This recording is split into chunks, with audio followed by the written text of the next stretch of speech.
Friends, मेरा नाम आशिक Ali organisation. आज बात करेंगे डॉक्टर मोमिता देवनाथ के हत्याकांड के बारे में। जो रिपोर्ट के मुताबिक जो पता चला है, वो भारत की जनता जो चाह रही है वो फांसी की मांग की है। हत्यारोपियों को फांसी की मांग, इंसाफ यही चाहते हैं कि हमें इंसाफ मिले, जिससे भारत में कोई दोबारा घटना ना हो। आज बात करेंगे हम रिपोर्ट के मुताबिक। आपको हमारी वीडियो पसंद आए तो लाइक शेयर ज़रूर करें और हमारे यूट्यूब चैनल को सब्सक्राइब करें। मिलते रहिए ऐसी वीडियो के लिए एंड तक। आज हमें जो रिपोर्ट मिली है उसमें ये मांग की गई है आरोपियों को फांसी की सज़ा दी जाए। डॉक्टर मोमिता देवनाथ हत्याकांड के विरोध में कैंडल मार्च भी निकाला है, जो रोड मार्च निकाले जा रहे हैं और पूरे देश भर में इसको लेकर बहुत चर्चा है। डॉक्टर्स लोग जो हैं इसको लेकर बहुत परेशान हैं। जो नाइट की ड्यूटी करते हैं हॉस्पिटल के अंदर, जो डे की ड्यूटी करते हैं, ये भी बहुत सुरक्षित नहीं है। जो बचाने वाले सुरक्षित नहीं हैं, मरीज कैसे सुरक्षित होंगे?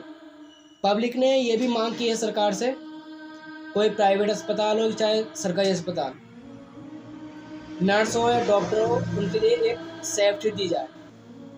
सेफ्टी इसलिए दी जा रही है क्योंकि कोलकाता में जो रेपिड एंड मर्डर हुआ है उसके अकॉर्डिंग देश भर में चर्चा है, जिससे कोई दोबारा ऐसा हत्याकांड ना हो।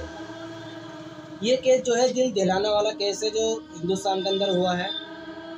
जब 15 अगस्त को हमारा देश आज़ाद हुआ था तो फिर किस बात की आज़ादी? जब हमारे देश में लड़के ही आज़ादी नहीं है तो किस बात की आज़ादी? किसी की भी बेटी हो सकती है, किसी की भी बहन हो सकती है, कोई नाइट की ड्यूटी कर रही है, कोई डे की ड्यूटी कर रही है, तो ये हमको लगना चाहिए कि हमारी बहन सेफ होनी चाहिए। मैं आपको एक बात बता देता हूँ, शायद ये बात आपको पता नहीं कैसी लगे। जो लड़के अपनी बहन के लिए शेर हैं, कम से कम दूसरों की बहन के लिए कुत्ता तो मत बनो। जो लड़के अपनी बहन के लिए शेर है, कम से कम दूसरी बहनों के लिए कुत्ता मत बनो। वो भी किसी की बहन है, वो भी किसी की बेटी है, कम से कम उसकी रक्षा करना जाना। एक डॉक्टर हिंदुस्तान के अंदर नहीं, पूरे वर्ल्ड में एक डॉक्टर ही एक इंसान है जो पेशेंट को खुश करके घर भेजता है। पर नहीं, ये तो अत्याचार हो रहा डॉक्टर के ऊपर। जो कोलकाता के अंदर रेपिड एंड मर्डर हुआ है, आज एक केस हुआ है, कल 2 होंगे, परसों 4 होंगे, फिर उसका अगली बार कई जगह धीरे धीरे बढ़ते चले जाएंगे और ऐसे ही इंडिया के अंदर अत्याचार होता रहेगा और कोई ऑब्जेक्शन उठाने वाला कोई नहीं रहेगा। जो हमें रिपोर्ट मिली है उस रिपोर्ट के मुताबिक बात करते हैं।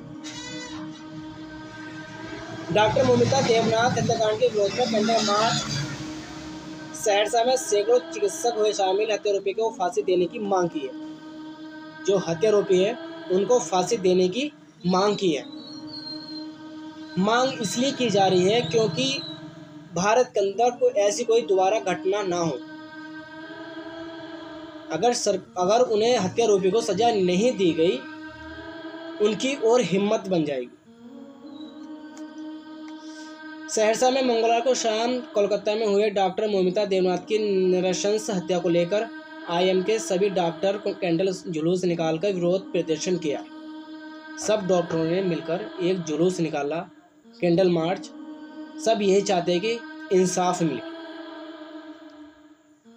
कैंडल मार्च सदर अस्पताल से मिलकर वीरकुर सिंह चौक तक निकाला गया और इस मार्च में आईएम के अध्यक्ष डॉक्टर के जहां doctor Gopal Sharan Singh, doctor PK Rana, doctor Ravi, doctor Vijay Shankar, doctor Jitendra Singh, doctor Kalyani Singh, doctor Sangeeta Thakur सहित सैकड़ों डॉक्टर थे मौजूद। जितने भी डॉक्टर थे सब कैंडल मार्च में मौजूद थे और इस कैंडल मार्च में सबका सहयोग रहा। और जो आरोपी हैं, जो हत्याकांड के आरोपी हैं उनको फांसी देने की मांग की गई। उसके बारे में पढ़ते हैं क्या लिखा। कैंडल मार्च में शामिल डॉक्टर संगीता ठाकुर ने बताया कि कलकत्ता में डॉक्टर मौमिता देवनाथ के साथ बलात्कार का नृशंस हत्या कर दी गई है। जो डॉक्टर मौमिता थी उसके साथ बलात्कार करके हत्या कर दी गई। कैसा केस है, कैसा दिल दिलाने वाला केस है। कौन चाहेगा किसी की बेटी डॉक्टर बने? कौन चाहेगा कि हमारी बेटी बाहर मेडिकल कॉलेज कहीं बाहर कोई इस पढ़ाई करे? जिसके विरोध के रूप में हम लोग आज कैंडल मार्च निकालते हैं। हम लोग चाहते हैं कि हत्या को कड़ी से कड़ी सजा मिले ताकि समाज को मैसेज की ऐसी घटना भी दोबारा ना हो सके। हम राज्य सरकार और केंद्र सरकार से डॉक्टर की सुरक्षा को लेकर मांग करते हैं। सब डॉक्टर की सुरक्षा को लेकर मांग कर रहे हैं। कम से कम जो मरने वाला था वो तो मर गया, पर वो वापस नहीं आएगा। जो अब जीवित हैं उनके लिए सुरक्षा के लिए मांग की जा रही है। कम से कम भारत के अंदर ऐसी कोई दोबारा घटना ना हो।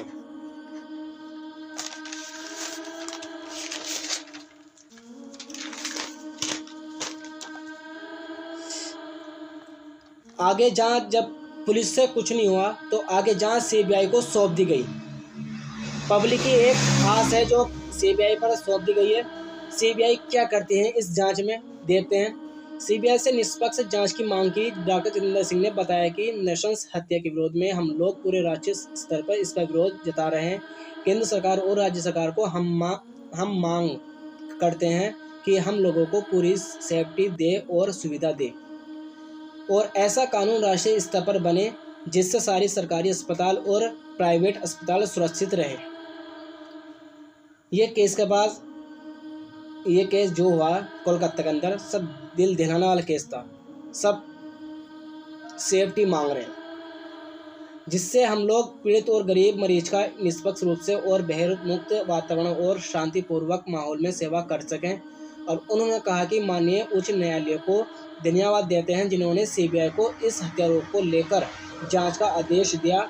हम लोग सीबीआई से मांग करते हैं कि निष्पक्ष जांच करते इस हत्या में जो भी अपराध शामिल हैं उसको फांसी की सजा हो ताकि फिर ऐसी घटना की पुनरावृत्ति ना हो।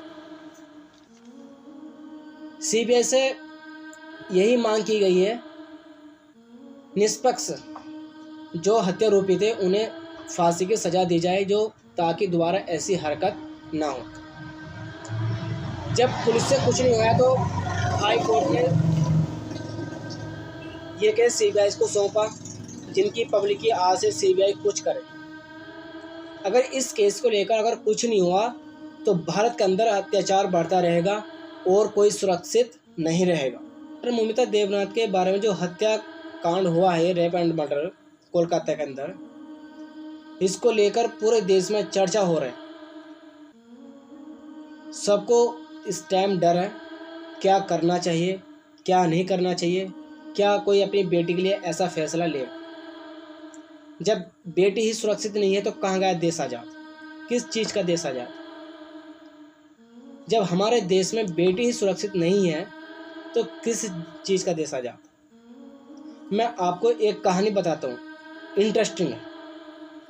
एक सड़क से एक लड़की जा रही थी। उस सड़क पर 5 कुत्ते मिलते उसे, उस लड़की को। वो लड़की कुत्तों को देखकर डर गई। कुत्ते ने पता क्या जवाब दिया? बहन आप जाइए, हम कुत्ते हैं, इंसान नहीं। और आज के टाइम में तो इंसान इतना विरोधी बन गया, इतना गलत हो गया, यह नहीं पता उसे क्या करना चाहिए क्या नहीं। आप अपना आप खुद ही देखिए किस तरह से उस लड़की को मार दिया गया। अगर वो एक लड़का होती शायद आज वो जिंदा होती। वो भी प्रार्थना करेगी भगवान मुझे दोबारा लड़की ना बना। और किसी के अंदर इतनी इमोशनल भी नहीं हुआ कोई वहाँ पे, किसी के अंदर इतना हिम्मत भी नहीं कोई उसकी सेफ्टी कर सके। उसे सेफ रख सके, उसका ध्यान रख सके, ऐसा कोई मौजूद स्टाफ नहीं था। अगर कोई स्टाफ मौजूद होता तो शायद उसकी हत्या नहीं होती। जो नाइट की ड्यूटी लड़की कर रही है, आप सोचे क्या उसके साथ गलत नहीं हुआ? गलत हुआ। तो अगर आपको ये वीडियो अच्छे लगे तो ज़्यादा से ज़्यादा शेयर करें, ताकि सबको पता चले क्या ये हमारे भारत के अंदर हो रहा है। मिलते हैं अगली वीडियो में हाईलाइट।